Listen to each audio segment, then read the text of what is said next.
Good evening mga kapuso. Welcome sa Mel and Joey's 5th Anniversary Special. Uy, teka, hindi lang yan. Pards, unang linggo ng Disyembre. Angkop na angkop po itong kinaroroonan namin dyan. Malapit ang Christmas. Ibig sabihin buwan Natali na pala. Okay. Oh. Ito ang isa naming paboritong pasyalan ni Mel, mga kaibigan, ang Roma, Italia. Buonasera! Happy anniversary! Huling linggo na ng ating ikalimang anibersaryo. Kaya ito, todo na namin ang selebrasyon. Tiyak napanood ninyo ang 4 na bansang pinasyalan namin nitong mga nakaraang linggo, ang Spain, Switzerland, ang Belgium, at maging ang France. Ngayong gabi naman, iikuti naman natin ang Rome, Italy, na tinatawag ding birthplace of romance. At narito tayo ngayon sa St. Peter's Basilica, ang simbahan kung saan nakalibing si St. Peter. Napakagandang simbahan.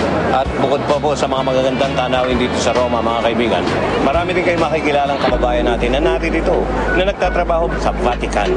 Walang iba kundi si Nilda Castro. At may mga Pinoy ding namamasukan naman sa gobyerno, partner. Ayan, sina Romulo Salvador at si Charito Basa. Aha! Isang Ilocanong sikat na ngayon dito sa Roma dahil sa kanyang galing sa pag-awit. Kilalanin natin si Armand Coraming. At bibisitahin din natin ang mga Pinoy stores dito sa Roma na pagmamayari ng mga kababayan natin, ang Kusina Restaurante ni Marieta Sarmiento at ang flower shop ni Efren Dordas. Okay, ang ganda niyan. At ito ang dapat ninyong pakaabangan.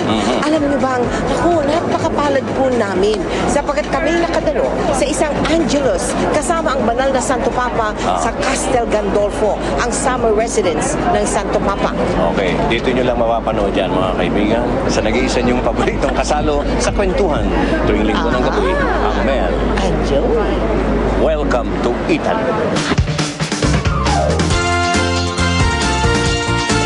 Mag-usap tayo tungkol sa kwento ng buhay, sa takbo ng iyong mundong umiikot. Hanapin natin mga sagot sa iyong tanong, kami karamay sa likaya at lungkot. May tawanan, iyakan, intriga at chismisan, ngunit lagi mo lang tandaan.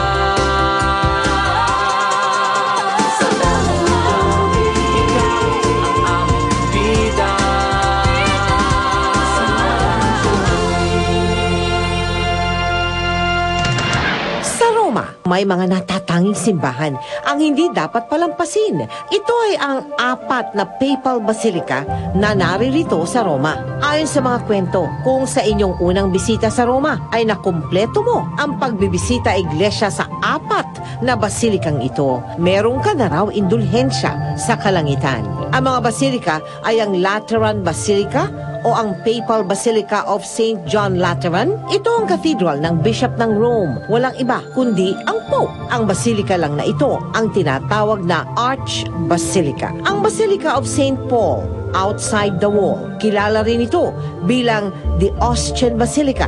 Ito ay matatagpuan sa daang papuntang Ostia at dito rin matatagpuan ang burial ground ni St. Paul. Ang Papal Basilica ni St. Mary Maggiore, ito lang ang nag-iisang pinakamalaking simbahan na inilaan para kay Blessed Virgin Mary.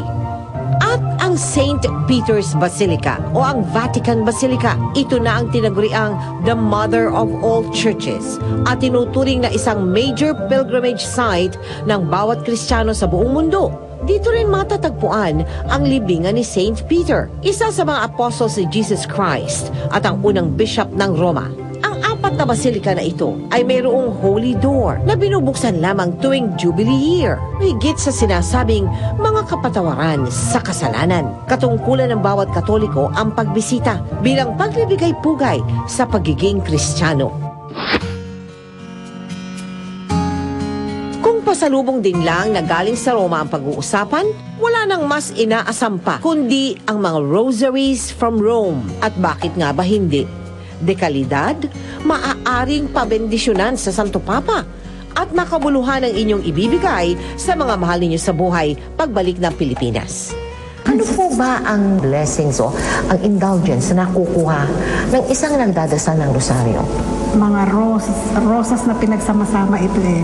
Parang rosas na iniaalay natin sa Panginoong Diyos sa pamamagitan ng ating mahal na ina, ng mahal na Birhen ng Santo Rosario. Ang rosary ay hango sa salitang Latin na rosarium. Ang ibig sabihin nito ay rose garden o garland of roses. Kaya sa tuwing nagdarasal ng rosaryo, bukod sa parang nag-aalay tayo ng bulaklak sa Diyos, isinasagunita rin ang buhay ni Jesus at ng kanyang mahal na ina. Kaya para sa mga Katoliko, lalo na para sa mga Pilipino, iisa ang mensahe ni Sister Renee para sa kanyang mga kababayan mula sa Roma.